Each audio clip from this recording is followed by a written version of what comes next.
Today we're going to talk about your instrument cluster and how to adjust it in your 718. Now in your instrument cluster, you have on the left-hand side your analog speedometer and mileage. And then there's your center tachometer with all of your other information with your miles per hour and your gear indicator. You also have this third screen, which is adjustable. To adjust this particular screen, you're going to use the wheel here on the steering wheel. It's got a little texture to it so you can roll it back and forth. There's also a back button here you can use to go back when navigating the screens. Now, if you look here at the top, there's a little kind of gray dash here. And as you can see, as I scroll down through the different possibilities for the screen, you of course have your fuel at the top, and then you have a wide variety of different information here on your vehicle screen.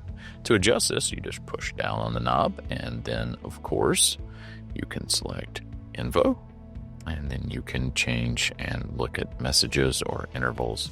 You can look at limits. You can also go down to settings and change what you would like to put there. Let's go down one more. This is going to be your audio. So this is what's going to be playing on your media. Going to go down one more to trip. It's going to give you drive time, distance, consumption, speed. There are also multiple different windows you can go through here, or you can reset them all. You have your tire pressure monitoring system. If we're rolling, as you can see here, over 15 miles an hour, it will measure your tire pressures. If you ever need to switch to comfort pressures, or you change your tire type, say for instance for winter tires, you can do so on this particular screen. This once again comes with a Sport Chrono package, so if you're on the racetrack and you want to start your lap, you would just go ahead and select start, and then of course round and interim are here at the bottom, or you can stop and reset.